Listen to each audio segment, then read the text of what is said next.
Hello friends! Today I will present you with the double standards that exist in this world. So, I registered for a Japanese class here, right? I apologize for my appearance. Anyway, you love me the way I am, I hope.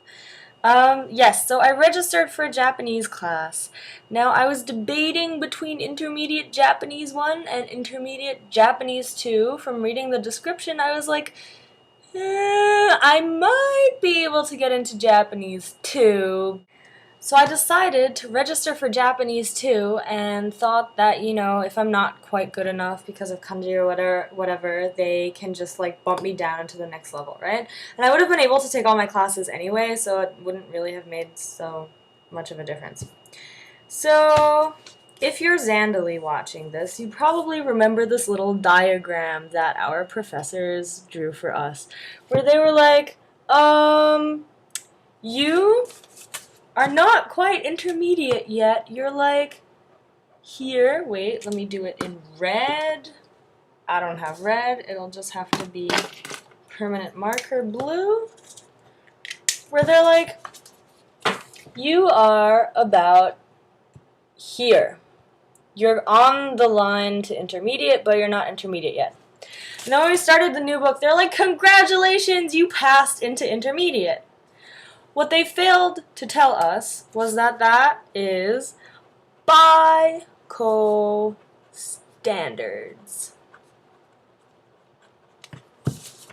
There you have it. BICO standards. There.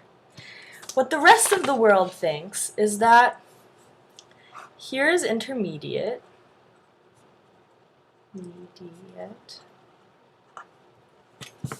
Here, yes, intermediate. And we are approximately here. That's what the rest of the world thinks, okay? So, I go to class, right?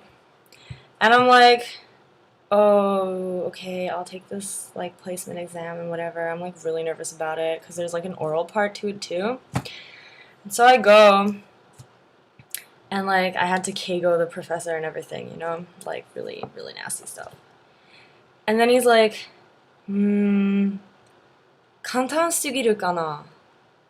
Like, I wonder if this class is too easy for you. And I'm like, what? Now you have to know that this is the hardest level they offer at Yonsei. There is no higher level of Japanese language than Intermediate Japanese 2. And so we've been like emailing back and forth, and he's like, I don't think you can take this class because like it's too easy for you, and like what classes did you take at your home university, and like I wonder how the credits correspond and everything. So I'm like, well, don't worry about my credits because I'm on a semester off, so I don't need to worry about that anyway.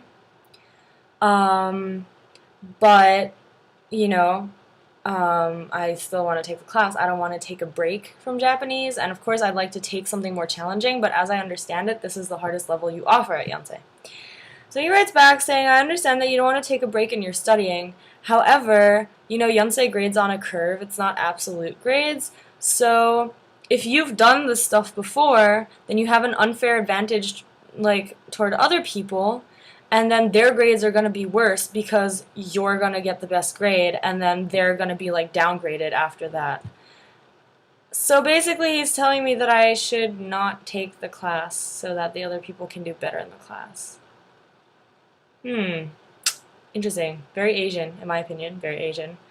I'm upset because I really want to take Japanese, and I was like, well, I don't know how to like make you let me take the class. And he's like, well, it's really easy, just like you should be able to like prove to me what you've done, and then I can decide whether you can take the class or not. And I'm like, okay, I'll bring you my textbook and show you like, but Tobira is like really nasty.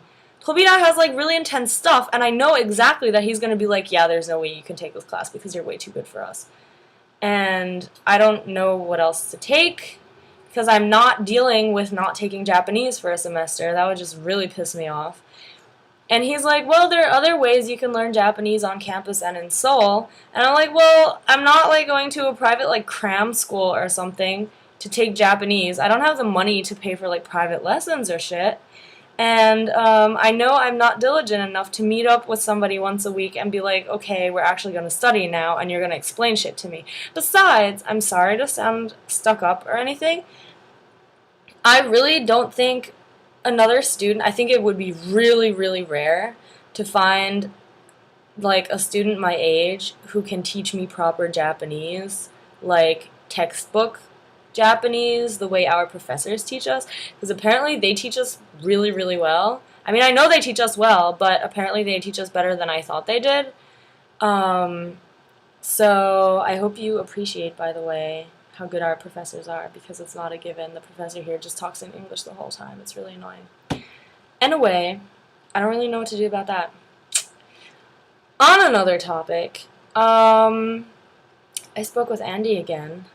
Or I don't know if I actually told you that I spoke with Andy. Anyway, I spoke with Andy. He knows I'm in Seoul.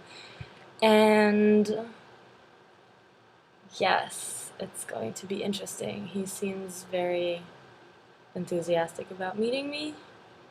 And our conversations remind me so much of the conversations we used to have um, before we started going out. Kind of freaky. Yeah, it's kind of freaky. I don't really know what to do about it, but I think I'm going to meet him soon. I fear I won't be able to kick him because I said as a joke, I'm gonna smack you, because he was like saying something stupid, and I said, I'm gonna smack you, and he was like, oh, it's gonna be the headlines, American citizen hits Korean Air Force officer or something. And I was like, oh no, don't worry, it's gonna look like an accident. And he was like, well, in court, the Facebook chat will speak for itself. And I was like, damn it. Yes. So it's all very interesting. We shall see what will happen. I will definitely keep you posted. I should probably get ready and go to class now. To Japanese, which I have no idea whether I'm allowed to stay in. Yay! Okay. Gotta stop ranting now. I hope you guys are okay. Hope you guys will enjoy Labor Day. And please Skype me soon. Please. Soon. Okay. Bye-bye.